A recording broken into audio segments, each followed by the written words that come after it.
ассалому алайкум тамошобинон муҳтарам. Нашри навбатии барномаи иттилооти ахборро аз телевизиони Тоҷикистон бо муҳимтарин хабару гузоришҳо мустақиман назоратон мегардонем. Дар студия Оишаи Саттор. صبح امروز اساسگذاری صلح و وحدت ملی پیشوای ملت پرزیدنت جمهوری تاجیکستان محترم امامعلی رحمان با رئیسان ولایت‌های سغد و ختلان و یک قطار ناحیه‌های کشور صحبت تلفنی انجام دادند. پیشوای ملت محترم امامعلی رحمان گزارش‌های رئیسان ولایت‌های سغد و ختلان، راهبران ناحیه‌های واسع، رشت، نورآباد و سنگبار را دایر به عاقبت‌های باران‌های شدید و سیل آبخیزی شنیده با آنها دایر به هر چیز زودتر برطرف نمودن پیامدهای آفت‌های طبیعی از جمله برقرار نمودن راه و پل‌های ویران شده و رسانیدن کمک‌های ضروری به مردم برای جبران نمودن ضرری رسیده به خانه و روزگار و زمین‌های کشتشان سپارش‌های مشخص دادند.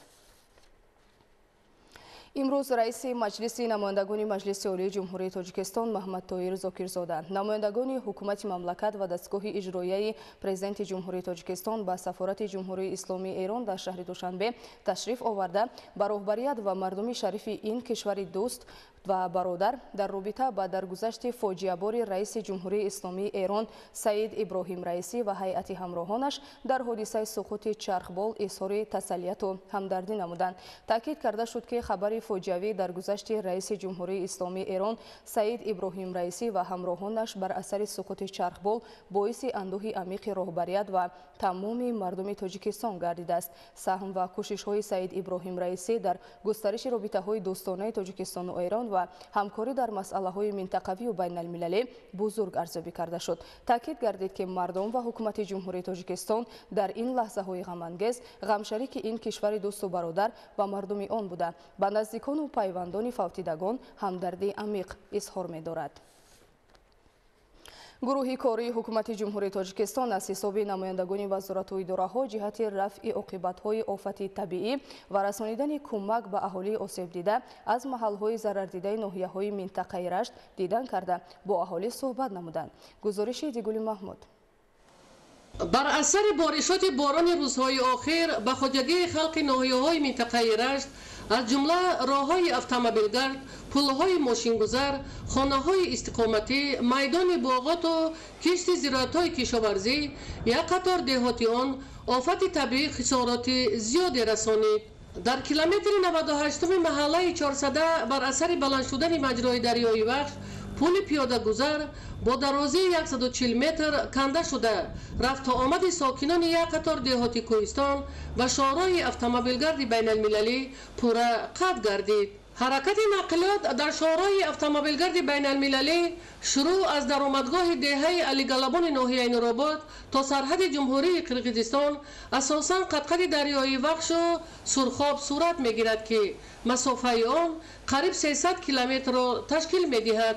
این است که بلند شدن مجرای دریای وخش در کیلومتر 119 باعث آن شد که آفت طبیعی قریب 600 متر راههای ماشینگرد را پورا خراب نماید. اثنای بازدید گروه کاری حکومت جمهوری تاجیکستان از محل آفت و ساختارهای داخلدار سپارش داده شد تا مشکلات جای داشته در مهلت کوتاه برطرف کرده شود تا حرکت معتدل نقلیات هم تامین گردد. در دهه یخکیوز آفت طبیعی اساساً به خانه‌های استقامتی شهروندان ضرر رسانیده. ضرورت بنیاد یک قطار خانه‌های استقامتی برای عائله‌های آسیب دیده پیش آمده است. در صحبت اعضایان گروه کاری حکومت جمهوری تاجیکستان با اهالی از آفت ضرر دیده قید گردید که پرزیدنت جمهوری تاجیکستان پیشوای ملت محترم امامعلی رحمان سپارش دادند که تمام چاره‌های تأخیرناپذیر اندیشیده شود تا مشکلات جای داشته آسیب دیدگان در مهلت کوتاه پورا برطرف گردیده به آنها کمک‌های ضروری رسانیده شود. علاقه کارهای برقرارسازی آغاز گردیده راه‌های ماشینگرد بین دهه را با استفاده از تکنیک‌های موجوده از سیل تازه کرده ایستادند. در دهه یانور پل ماشینگذار شارع اتومبیلگرد بین المللی لبیجرگ سنگوار بر اثر آفت طبیعی و فرآمدن سیل پورا خراب شده. رفت و آمد نقلیات قطع گردیده است. ضمن بازدید هیئت گروه کاری حکومت جمهوری تاجیکستان معاون سروزیر مملکت به ساختارهای دخلدار وزارت نقلیات و دیگر اداره‌های جمهوری سپارش دادند که برای رفع مشکلات چاره‌های ضروری اندیشیده شود تا حرکت معتدل نقلیات تامین گردد. در کیلومتر 140 محله سریقاش اساساً کارهای برقرارسازی و تازه کردن شاهراه ماشینگرد بین المللی از سیل ادامه داشته ساختارهای صحابی وظیفه‌دار گردیدند تا تکنیک‌های علاوه‌ای سفربر کرده شود و مشکلات جای داشته سر وقت برطرف گردد. ایدیگولی محمود، دادرجان میرزازاده برای برنامه اخبار از منطقه رشت. جهت برطرف‌سازی عاقبت‌های آفت طبیعی در دهه کوچه‌باغ ناحیه واسه کارهای ساحل مستحکم کنی و تدبیرهای برقرارسازی جریان دارد. شرح بیشتر در گزارش همکارمان انور شاه سیدعلی زاده.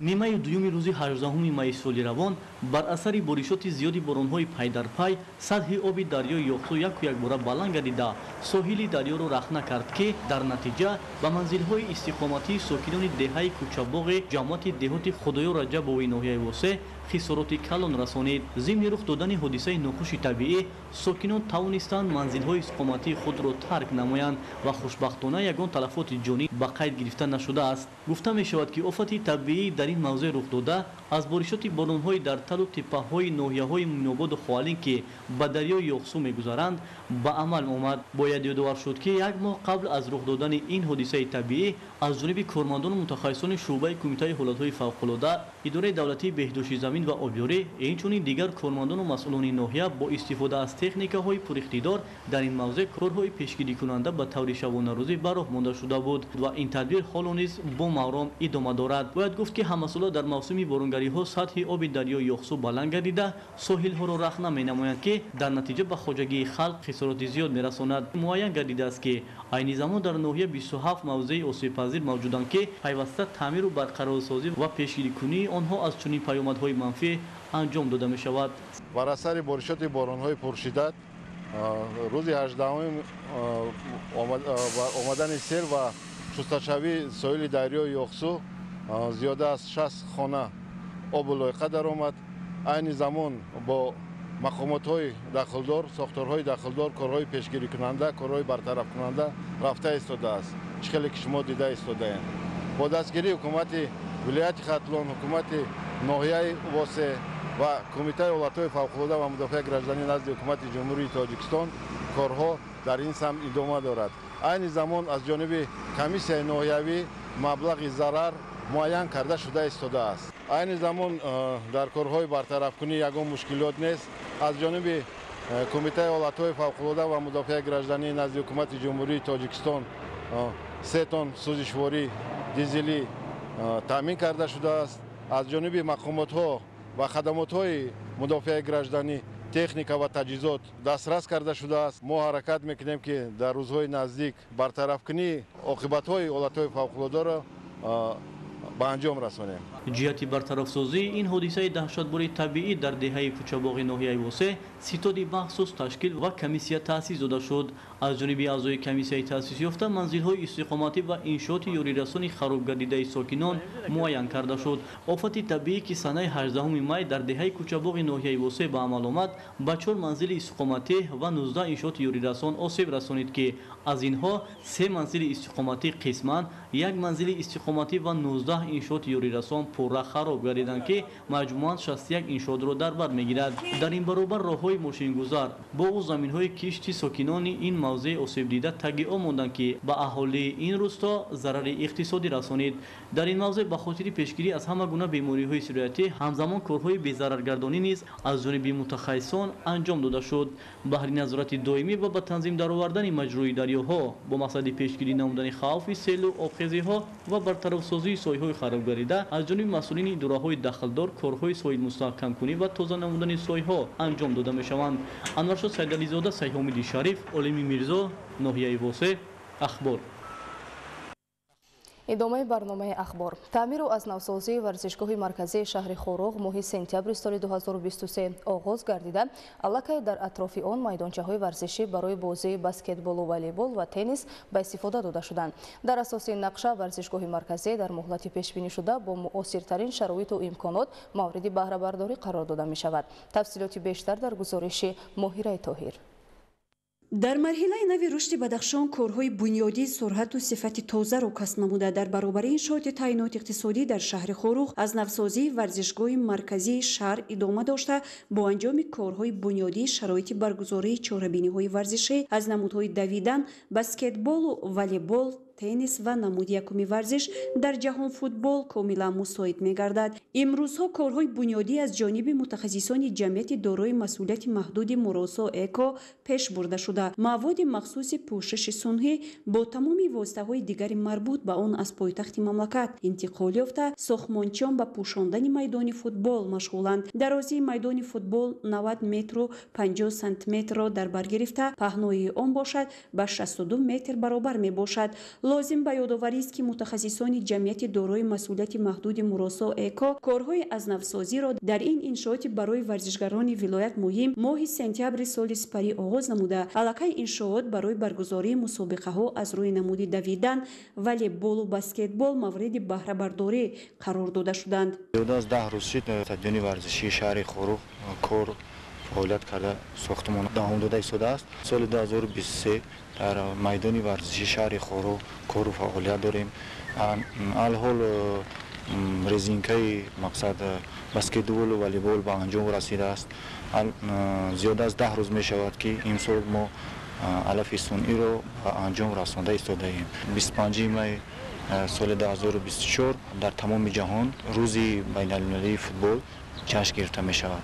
ما کوشش و حرکت میکنیم که مقصد به جهان روز 25 می حرکت کرده استادیوم ورزشی رو به روز وحدت ملی سپاریم به مردم بدخشان. البته ورزشگاه مرکزی در برابر برگزار نمودن چهاربینی‌های سطح بلند از روی نمودهای گوناگون اینچنین میتواند همچون جای دایر نمودن چهاربینی‌های سیاسی سطح جمهوری خدمت نماید. ورزشگاه مرکزی شهر خوروغ برای 6000 جای نشست پیش بینی گردیده تحفه مناسبی خواهد شد به ورزشگران و باشندگان مرکزی ولایت در عرفه تجلیل عید وحدت ملی مردم تاجیک. ماهیره طاهر، مبارکشاه رستم، شهر خوروغ، اخبار.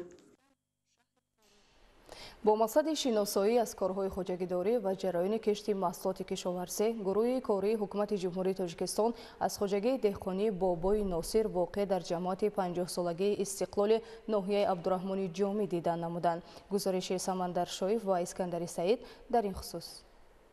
اصلاحات در ساحه کشاورزی امکان فراهم آورد که دهقانان در نتیجه مهنت صافدلانه و باثمر از قطعه‌های در اختیار داشته‌شان حاصل فراوان محصولات گوناگون کشاورزی به دست آورده سطح روزگاری خویش را بلند بردارند. این نکته در ناحیه عبدالرحمن جامی ولایت ختلان سرمشق کار خوجگیداران و ساکنان قرار گرفته هر پارچه زمین کارم به طور وسیع به کار برده می شود. خوجگی دهقانی بابای ناصر جماعت دهات 50 سالگی استقلال ناحیه حدود 8 هکتار زمین را در بر گرفته اهل زحمت برای عاقلانه و ثمرناک استفاده گردیدن آن تدبیرهای ضروری میاندیشند. طور مشاهده گردید در این قطعه ها قریب همان نمود زراعت و سبزیجات کشاورزی کش کرده شده نشو و نمای خوب گرفتند. بهر مهنت پرثمر و نقشگذاری دهقانان خوجگی مذکور در افزون نمودن حجم استحصال محصولات و تامین ساکنان با انواع گوناگون غذایی، گروه کاری حکومت مملکت از رفت نشو و نمای زراعت و سبزیجات کش نموده خوجگیداران دیدن نمودند. ذکر شد که مقصد اساسی حکومت کشور این بلند برداشتن سطح نیکو اهالی ساکنان بوده. زیر این سیاست باید هر یک ساکن مملکت مسئولیت جدی احساس کرده آن قطعه‌های کارمی که در اختیار دارند پرمحصول استفاده برند. خوجگیداران ناحیه عبدالرحمن جامی پی عملی نمودن دستور و هدایت‌های منفعت بخش حکومت کشور اهلانه مهنت کرده به این وسیله در تامین امنیت عضوقواری ساکنان سهم مناسب می‌گذارند. ما سخنهای جناب والی را همه وقت درک کرده باید ما یگان وجب زمین ما خالی نمانیم سر وقت کیش کرده حاصل خوب کنیم. айни замон дар хуҷагӣ нашунамои картошка, помидор, ғала ва сабзавоту полезиҳо дар ҳоли хуб қарор дошта то охири моҳи равон хоҷагидорон ният доранд ки қисмати аз онро пешкаши бозорҳои мамлакат намоянд. тавре иттилоъ дода шуд бо истифода аз тухмиҳои хушсифату серҳосили картошкаву полезиҳо ҳосилнокии майдонҳои кишти он хеле хуб буда аллакай ҳосили картошка омода шуда рӯзҳои наздик низ ҳосили тарбуз пешниҳоди сокинон хоҳад гашт. хоҷагидорон омили дигари рушди соҳаро дар бунёди гармхонаҳо дониста дар майдони қариби 1 гектар ин усули манфиатборро роҳандозӣ карда дар фаслҳои гуногуни сол ҳосили фаровони маҳсулоти барвақтиро ба даст меоранд. таи чанд моҳ аст ки аз ин хуҷагӣ ҳосили қулфинай ба бозор бароварда шуда хоҷагидорон аз он манфиати беш дидаанд. айни ҳол бошад ҳосили бодирингу помидор, қаламфури ширину тез ҳамарӯза аз ин гармхонаҳо ҷамъоварӣ шуда ба содирот бароварда мешавад. ҳамчунин хоҷагидорон дар қисмати аз ин заминҳо боғ бунёд намуданд ки аз он низ ҳосили босифати мева ба даст меоранд. бо истифода аз шароити мусоиди иқлим дар ҳудуди хуҷагӣ парвариши занбури асалро ба роҳ монданд ки ҳамасола натиҷаи хуб ба бор меорад. масъулин ҷиҳати боз ҳам мақсаднок истифода гардидани заминҳои корам ва аз он гирифтани то 3 ҳосил дар як сол ба хоҷагидорон тавсияву маслиҳатҳои муфид дода баҳри ҷалби дигар хоҷагиҳо ба кишту кори зироату сабзавоти гуногун ва таъмин намудани бозорҳои мамлакат бо маҳсулоти барвақтӣ ҳидоят намуданд. самандар шоев, искандари саид, ноҳияи абдураҳмони ҷомеъ, ахбор. дар донишгоҳи техникии тоҷикистон ба номи муҳаммад осимӣ бахшида ба рӯзи ҷаҳонии футбол мусобиқаи варзишӣ доир карда шуд ки дар он дастаҳо аз ҳисоби омӯзгорону донишҷӯёни донишгоҳ байни ҳам сабқат карданд. шарҳи бештари мавзӯъ дар гузориши ҳамкоронамон. дар асоси пешниҳоди президенти ассотсиатсияи футболи осиёи марказӣ, президенти федератсияи футболи тоҷикистон, раиси шаҳри душанбе муҳтарам Рустами Эмомалӣ 7 майи соли 2024 маҷмӯи умумии Созмони Милали Муттаҳид 25 майро бо қабули қаднома махсус рӯзи ҷаҳонии футбол эълон намуд. ин пешниҳоди саривақтӣ барои ҳар фарди худшинос мояи ифтихор мебошад. бо ин мақсад дар донишгоҳи техникии тоҷикистон ба номи академик муҳаммад осимӣ бахшида ба рӯзи ҷаҳонии футбол мусобиқаи варзишӣ ташкил карда шуд. пеш аз оғози мусобиқа таъкид карда шуд ки футбол яке аз намудҳои рушдёфтаи соҳаи варзиш дар тоҷикистон ба ҳисоб рафта дар байни аҳолӣ нисбат ба дигар намудҳои варзиш маҳбубияти бештар дорад. дар мусобиқаи футболи хурд омӯзгорон ва донишҷӯёни факултетҳо иштирок карда байни ҳам сабқат карданд. бозии дастаҳо ҷолибу диданӣ сурат гирифта ки барои ба даст овардани ғолибият тамоми маҳорати варзишии худро нишон доданд. аз ин пас ҳамасола рӯзи 25 май ҳамчун рӯзи байналмилалии футбол дар тамоми дунё ҷашн гирифта мешавад. маҳз ба ҳамин хотир дар донишгоҳи техникии тоҷикистон мусобиқаи футбол доир гашта истодааст. солҳои охир аз ҷониби президенти федератсияи футболи тоҷикистон муҳтарам Рустами Эмомалӣ рушди варзиш бахусус футбол таъмин гардида, футболбозони тоҷик дар ин самт ба натиҷаҳои назаррас ноил гардиданд. тими миллии кишвар аз дастаҳои футболи мамлакат дар мусобиқаҳои байналмилалӣ иштирок карда футболи тоҷикро ба таври шоиста муаррифӣ намуданд. бинандагони гиромӣ, дар ҳамин ҷо нашри навбатии барномаи иттилооти ахбор ба анҷом мерасад. хайр, саломату сарбаланд ва бо барномаҳои телевизионӣ Тоҷикистон бимонед.